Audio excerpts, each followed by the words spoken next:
YYZ, this intro. Lots of discussion went on. So I know some of you don't like the talking at the front, but I always try to give you some things that you would get like in an in-person lesson. So some valuable things of how to digest this type of thing.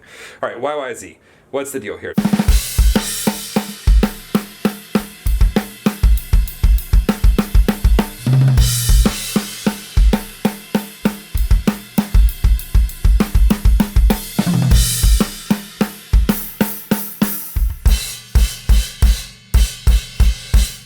I work with Tim. A lot of you know Tim. You've seen him in some of the videos. Tim does the editing, the mixing, and he's the most talented transcriptionist that I have ever met. Aww. And there's been some new tools that have been brought about in the last few years, being able to slow audio down, have the drums only tracks that really help us dissect what's going on in the music. And we went back and forth on this one a lot of times, not because he transcribed it wrong, but because transcribing it and it being practical of how to explain it and teach it are two different things. So I cannot stress enough, you can't be too much on the side of just feel it, man. Although that'll work with this song, you can feel it, but there's some pretty tricky licks in there. But also there's a theory side of wanting to quantize everything. So we tried to really kind of straddle that line and make sure that we delivered it, or I delivered it in the most comprehensive way. So when it gets to the part that speeds up, there's a measure in there. You can look at it as a measure of 9/8 or a measure of 5/4 that has an eighth note chopped off at the end. The only reason I say that is because that's practically a measure of 9/8, but I think of it as a measure of 5 with 1/8 chopped off at the end. That's just how I think about it whenever I play it. Whenever you get that part that speeds up, there's a lick that comes in and it's an estimation of what they do. It's the closest we could come. There's 13 notes in that lick, and so it lays over 4 beats with a crash on the 5th beat of that. And so there's a septuplet in there. If they meant to play a septuplet, I don't know, but there is one in there in the transcription because that's as close as we can get to what they were doing. So Tim transcribes for some of the best out there drummers. You can find him doing that. Vic Firth, Zildjian, like he's the man with transcription. So we went back and forth with this one. This is the 3rd revision, and I think this is close enough, and it's the most digestible format. So download that sheet music. I won't keep chatting, but I will say, use the theory to inform the song, then go back to the song and play it through about 1,000,000 times and feel what's going on with that, all right? So I'm gonna teach you how to count it, all the notes and everything, but then go back to the music and play it with the music, because that's the whole point of this. All right, let's break out YYZ. All right. So another installment of the Neil Peart series, we are going to look at YYZ, all right? We're gonna break this thing out, the intro, how it's laid out. I can't stress enough, download the sheet music. Look at this thing that's in a link below in the video description, as well as in a pinned comment.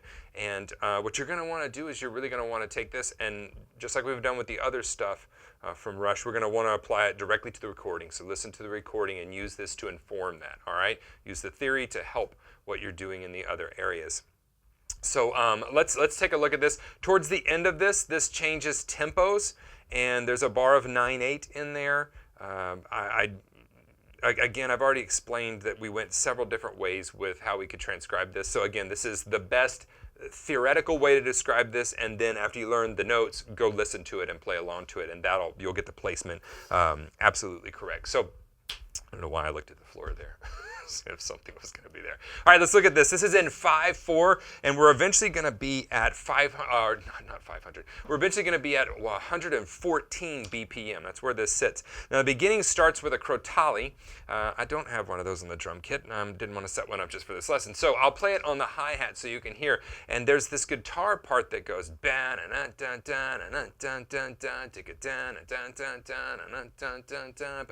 you need to memorize that. That's going to keep us with how things go. And yes, we want to count it, but so many players actually learn this song from feel because of that line. And as long as you have that going through your head, you're going to stay in 5. All right, so we're going to play that here on the crotale, on the hi-hat, or on the bell of the cymbal. So it's going to go 1 E and a 2 E and a. So it's going to go 1 E and a 2 E and a 3 E and a 4 and 5 E and a 1 E and a 2 E and a 3 E and a 4 and 5 and a ba ba ba ba ba ba ba ba ba ba ba ba ba ba ba ba ba ba ba ba ba ba. All right, that starts this. So there's really three sections to this intro. 4 sections. So the first section is the Crotale intro. So that's going to go for 2 measures. 1, 2, 3, 4, 5.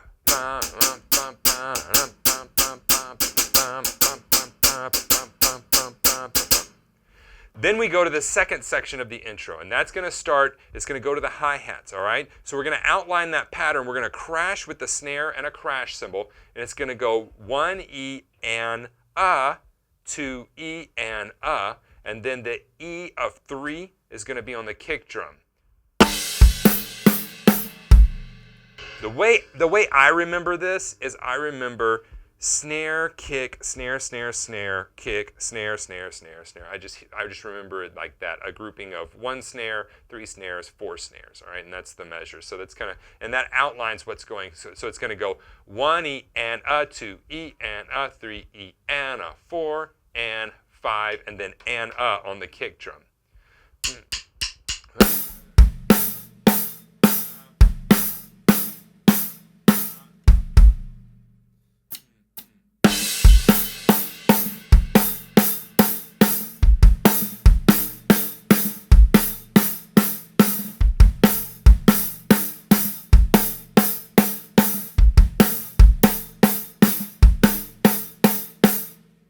So we got 2 measures of the Crotale intro, then we have 4 measures of the hi-hat section, and then at the end of that 4th measure in the hi-hat section, which will be the 6th measure of the actual intro in 5/4, on the and of 5, we have 4 snare drum hits starting on the and of 5, so it's going to be 30-second notes. So it's going to go 5.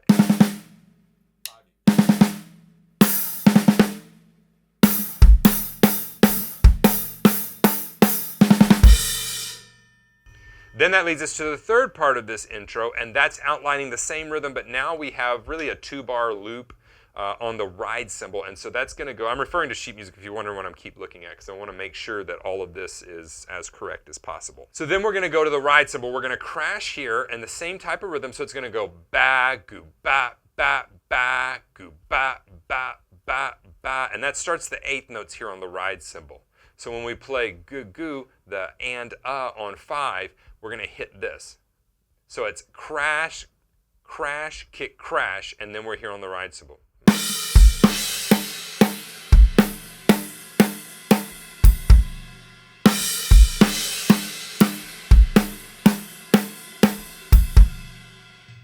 Then in the next measure, he turns the pattern around just a little bit, and so he's going to play snares on the front, so it's going to go snare, snare, kick. And the kick's going to stay on the E's and the E's and the U's all the way through the and of beat 1, all the way through the end of beat 4.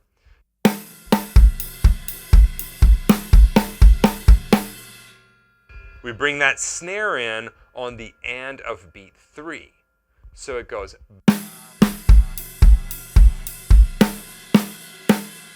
We alternate that 3 and 4 and 5, and then we have those 4 30-second notes again, but he does them on a tom. So I'm going to do them on my 2nd tom. I believe that's where he does them, is on his 2nd tom. I don't know how many toms he has, but that'll be my 2nd tom. I kind of adjusted a couple things for a 4-piece kit. So those 2 measures together.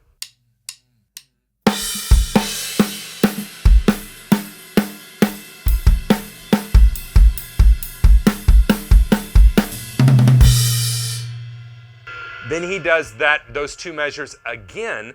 The only thing that changes is in the first measure, when he plays that kick drum on the E of 3, he plays a ride cymbal with it. So it's a really small change.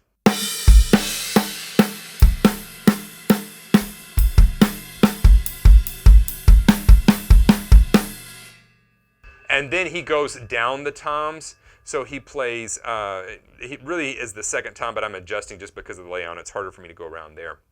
You'll have to adjust some of his parts because you want to make sure that they're lining up for your kit if you have a 3-piece or whatever. You can play his parts with only 2 or 3 toms. You just adjust things. So it's going to go like this on the and of that 5. Then in the next measure, he plays that part again. So it's going to be a crash with the kick drum, kick, snare, snare, snare, and then he plays this starting on the E of 3, he plays a kick, and he has a china that he plays those last 4 snare hits with. So it's going to go.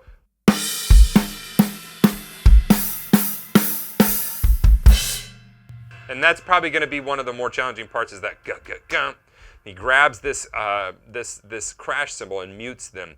And this is going to be, you can think of it in 2 ways. You can think of it as a bar of 9/8, or you can continue to think of it as a bar of 5 with 1/8 note chopped off at the end. Whatever's easier to think about. Some of you are like, oh, that's not proper. No, it's not, but whatever's easier to think about. So for me, it's actually easier to think about it as a measure of 5 with 1/8 note chopped off at the end, which is a measure of 9/8. So I'm going to count it in 5 so that can make a little bit more sense. We notated it in 9/8 just so it would line up a little bit better, but it's just a bar of 5 with the last 8th note drop. So it's going to go 1 E and a 2 E and a 3 E and on and. All these are crashes. 1 E and a 2 E and a 3 and 4 and 5. All right? 1 E and a 2 E and a 3 and 4 and 5.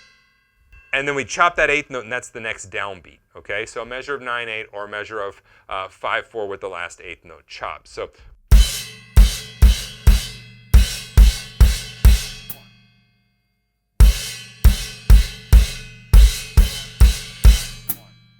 okay, that's 1 whenever I stomp that, all right? So let me play this through so far at around 90 BPM. I'll put a click to it, but we changed tempo at this point, all right? So I'm not going to put a click through it whenever I do the whole run through, but for right now, I'll put a click through. Again, it's so important that you go and actually run this with the recording, because that's how you're going to get, especially this next part. It gets a little bit hairy.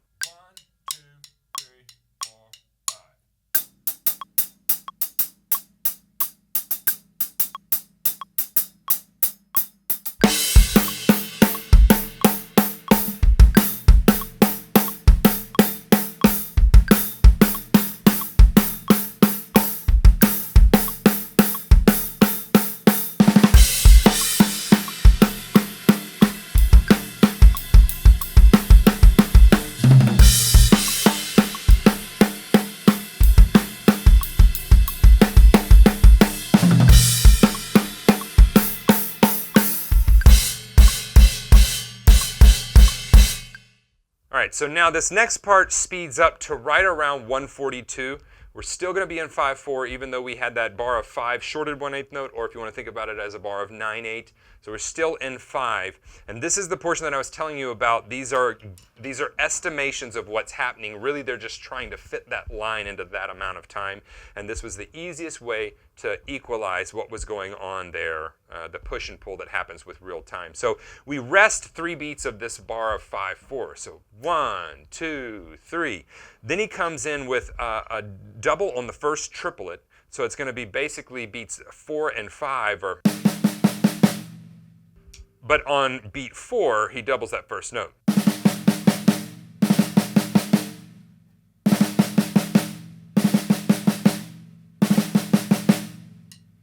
Then that puts us into the next measure. There's 13 notes in this lick. That's the lick, essentially. My singing is horrible. So the easiest way to lay that out is to put 7 notes over the next 2 beats. Okay, that's how that's going to lay out evenly enough. So you're essentially playing a septuplet, although I don't know that they intended to play a septuplet. They were just fitting those notes in there, if that makes sense. All right, and so over the next 2 beats, we're going to play 7 notes over 1 and 2, and then we're going to come out with a crash on beat 3. So let me play that for you. 1, 2, 3.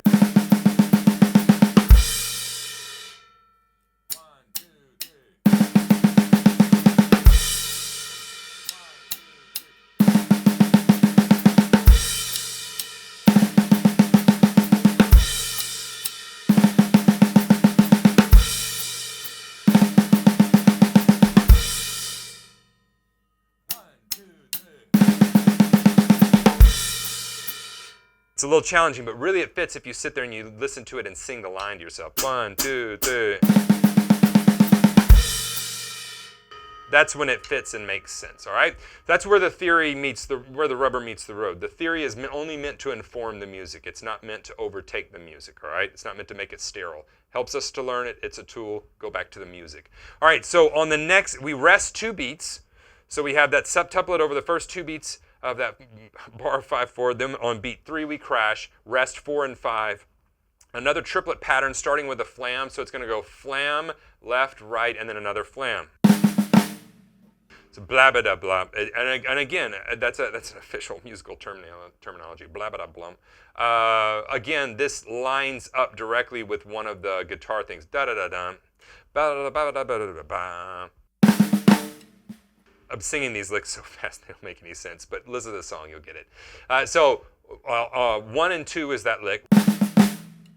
And then and you can play a right-handed flam on both, who cares? And then in the next, on beat 4, we have that triplet sticking again that we had in the other measure. So it's going to go, but we double the first note.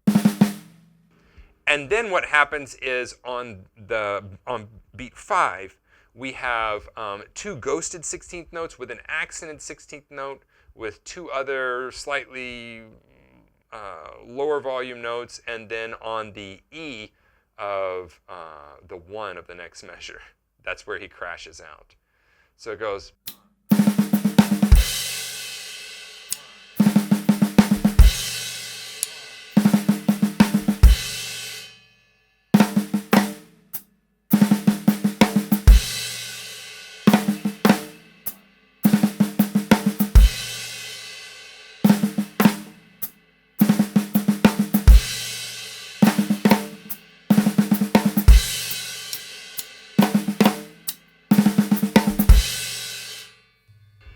And then they're into it's 1E, and then we rest 2, 3, 4, 5, and then he comes in with the groove. So let me play that whole thing together for you so you can hear. 1, 2, 3.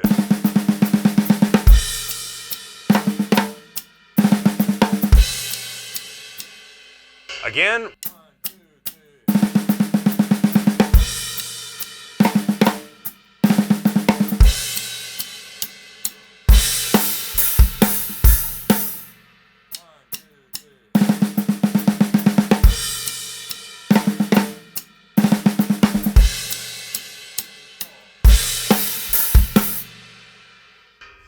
So that's the entire intro. Now, let's play it up to full speed and see what this thing sounds like. It starts at 114 BPM. I won't use a click because we have that time shift at the end of that. So remember, it's 4 different sections: Crotale section, hi-hat section, ride cymbal section, and then we speed up to about 142, and it stays there until the groove comes when the groove comes in. And it just if you set your click to 142. Whenever you chop that 8th note off of the end of that 5/4 measure, then it works out perfectly. All right, so that's going to be the 4 sections. So let's play this thing. We'll start at 114.